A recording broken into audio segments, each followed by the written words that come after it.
Hello viewers, আজকে সিনেমার গল্প আপনাদের এক্সপ্লেন করতে চলেছি। তার নাম হলো ফির মিলেঙ্গে। সিনেমার গল্পের শুরুতে তামান্না সাহানি নামে একটা মেয়েকে দেখানো হয়। তামান্নার বাবা মা একটা রোড অ্যাক্সিডেন্টে মারা যায়। তামান্না তার ছোট বোন তানিয়াকে নিয়ে থাকে। সে একটা শীর্ষস্থানীয় বিজ্ঞাপন সংস্থা টিজে অ্যাসোসিয়েটের ক্রিয়েটিভ হেড হিসাবে কাজ করে। টিজে অ্যাসোসিয়েটের সিইও মিস্টার টিজে সুব্রমণিয়ানকে সে তার পিতার মতো শ্রদ্ধা করে। তারা দুজন মিলে এই কোম্পানিটা শুরু করেছিল। তামান্না তার কাজ নিয়ে বেশ সিরিয়াস এবং অনেক পরিশ্রম করে। সেজন্য সে তার বোন তানিয়াকেও ঠিক করে সময় দিতে পারে না এবং সোশ্যাল লাইফও ঠিক করে এনজয় করতে পারে না। একদিন তার বান্ধবী নিহারিকা তাকে ফোন করে। তারা তাদের আর্ট স্কুলের গুরুজির জন্মদিনে পুণ্যমিলনীর আয়োজন করেছে। নিহারিকা বলে সেখানে রোহিত আসবে। রোহিত তামান্নার কলেজ ক্লাস ছিল, আর তামান্না কাজের চাপে না যেতে চাইলেও রোহিতের কথা শুনে যাওয়ার জন্য আগ্রহী হয়ে ওঠে। সে গিয়ে টিজে স্যারের সাথে কথা বলে তাকে রিকোয়েস্ট করে 7 দিনের ছুটি নেয় আর পুণ্যমিলনীতে অংশগ্রহণ করতে চলে যায়। সে এসে দেখে রোহিত এসেছে। দুজনের দেখা হয়, কথা হয়। রোহিত গান গাইতে পছন্দ করত, আর সে সঙ্গীত নিয়ে পড়াশোনা করতে 10 বছর আগে আমেরিকা চলে গিয়েছিল।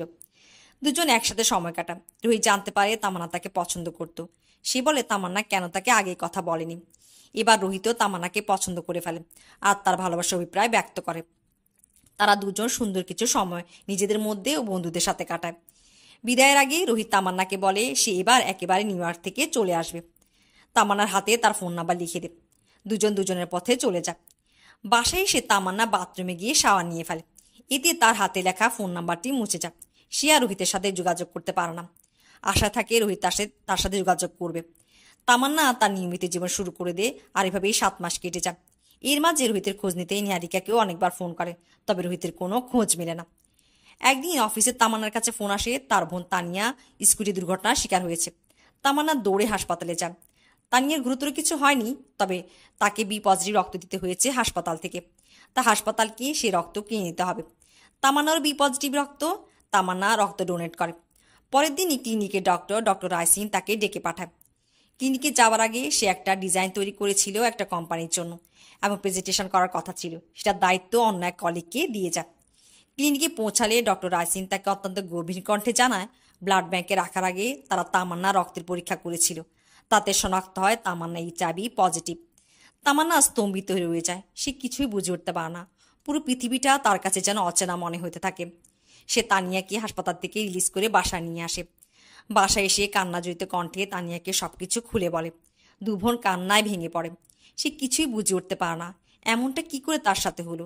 সে তো কারো কাছ থেকে রক্ত নেয়নি, আর কারোর সাথে মেলামেশা। এই কথা বলতে তার মনে পড়ে সে আর রোহিত একটা অন্তরঙ্গ মুহূর্ত কাটিয়েছিল, আর তার বুঝতে বাকি থাকে না কি হয়েছে। সে হন্তদন্ত হয়ে নিহারিকাকে ফোন করে, জানতে চায় রোহিতের কোনো খোঁজ আছে কিনা।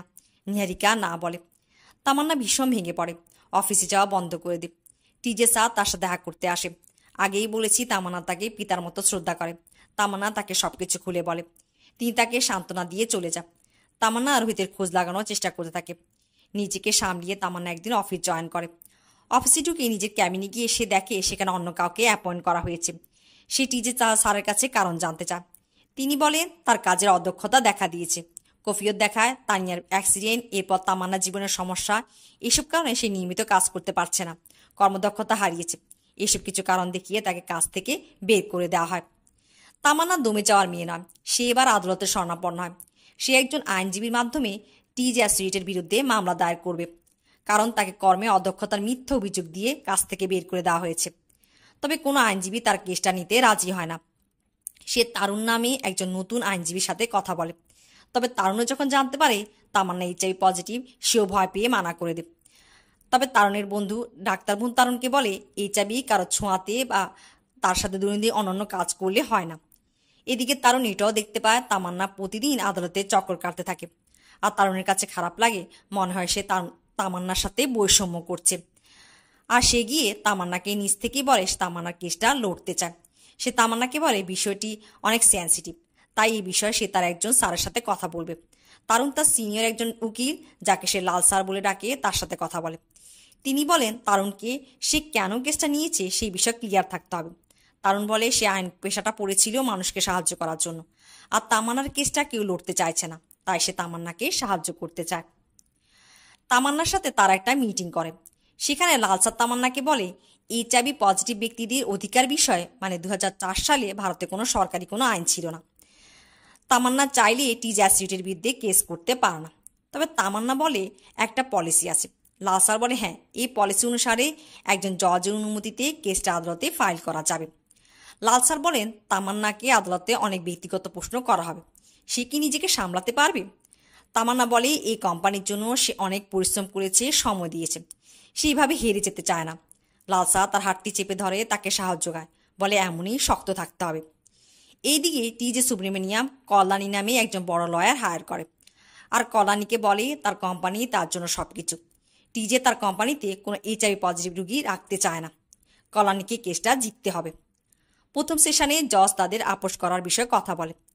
টিজে তামান্নাকে 5 লাখ টাকার অফার করে, তবে তামান্না না করে। সে তার চাকরি আর একটা চিঠি চায়, যাতে লেখা থাকবে সে অদক্ষ নয়। এরপর গল্পে দেখানো হয় তরুণ লাল স্যারের সাথে রাতভর জেগে কেসে প্রস্তুতি নিতে থাকে। এদিকে টিজে লয়ার কল্যাণী টিজেকে শিখিয়ে দেয় কোর্টে তাকে কি বলতে হবে। এরপর মুভির গল্পে দেখানো হয় বেশ কটা আদালতের শুনানি হয়। তারা দুপক্ষ তাদের যুক্তি তুলে ধরে, যাতে তারুণ এমন একটা প্রমাণ নিয়ে আসে যেখানে তামান্নাকে চাকরিচ্যুত করার কিছুদিন আগে সে এমন একটা ডিজাইন তৈরি করেছিল একটা কোম্পানির জন্য। সে কোম্পানি টিজ অ্যাসোসিয়েটের নিকট একটি চিঠি পাঠায়, তারা তামান্নার প্রশংসা করে তার তৈরি ডিজাইনের জন্য। তবে টিজের আইনজীবী কল্যাণী তা খণ্ডাতে চায়, তবে তারুণ প্রমাণ দিয়ে সেটা মীমাংসা করে। টিজে লয়ার কল্যাণী এবার কেসকে দুর্বল করার জন্য তামান্নাকে এটা বলে তার কিভাবে HIV হয়েছে আর রোহিতকে। তামান্না বুঝে যায় টিজে কল্যাণীকে সবকিছু বলে দিয়েছে। সে কি রোহিতের সাথে যোগাযোগ করেনি? তামান্না বলে সে রোহিতের সাথে যোগাযোগ করতে পারেনি। কল্যাণী বলে তামান্নার কি রাগ ক্ষোভ হয়নি রোহিতের উপর? তামান্না বলে হয়েছে। আর তখনই কল্যাণী বলে বসে তামান্না তার মনের ফার্স্ট্রেশন মেটানোর জন্যই কি কেসটা করেছে। আরও কিছু কথা। তামান্না কান্নায় ভেঙে পড়ে আর টিজে স্যারের দিকে তাকিয়ে থাকে। এরপর তারুণ টিজেকে কাঠগড়ায় নিয়ে আসে আর জিজ্ঞেস করে তিনি তামান্নাকে কোম্পানির অনেক প্রফিট দিয়েছে, তামান্না কাজ ভালো করতো বলেই তো দিয়েছে, তাই না? টিজে বলে তখন ভালো করতো, কিন্তু এখন তামান্না কাজে অনিয়ম করতে শুরু করেছিল, ব্যক্তিগত জীবন নিয়ে সমস্যা আছে, এতে কোম্পানির উপর প্রভাব পড়েছে। তারুণ বলে তিনি কি কথাগুলো মন থেকে বলছেন? কথাগুলো কি আসলেই সত্য? টিজে বলে তিনি তার কোম্পানির জন্য যা ভালো তাই করেছেন, তিনি মনে করেন তামান্নাও তার জায়গা হলে এমনটাই করত। আর এভাবে তারা কেসটা হেরে যায়। সবার কাছে খুবই খারাপ লাগে। তামান্না বাসায় ফিরে এসে দেখে নিহারিকা এসেছে রোহিতের খবর নিয়ে। তামান্না রোহিতের কাছে ছুটে যায়। রোহিত মুম্বাইতে একটা নার্সিংহোমে ভর্তি। তামান্না রোহিতের কাছে যেতেই রোহিত কান্নায় ভেঙে পড়ে, তাকে সরি বলে, দুজনেই কাঁদতে থাকে। এর পরের দৃশ্যে দেখানো হয় তামান্না তারুণের সাথে দেখা করে। তারুণ তাকে বলে তারা কেসটা হাইকোর্টে নিয়ে যাবে, তবে তামান্না তারুণকে বলে সে হাইকোর্টে যেতে চায় না। সে বলে রোহিতের সাথে তার দেখা হয়েছে। রোহিত কিছুই জানতো না। নিউ ইয়র্কে যাওয়ার পর সে অসুস্থ হয়ে হসপিটালে ভর্তি হলে সেখানে এটা ধরা পড়ে HIV ভাইরাস তার পুরো বডিতে ছড়িয়ে পড়েছে, তার এইডস হয়ে গেছে, তার কাছে বেশি সময় নেই। রোহিত মনে করেছিল তামান্না ঠিক আছে, তাই সে তার সাথে যোগাযোগ রাখতে চায়নি।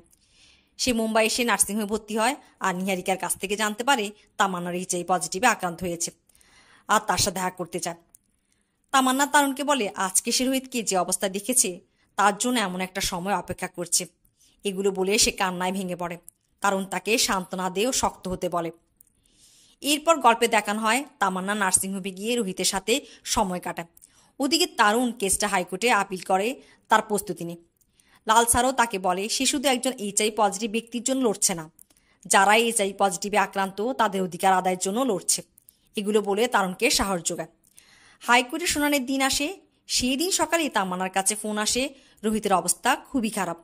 তামান্না রোহিতের কাছে ছুটে যায়।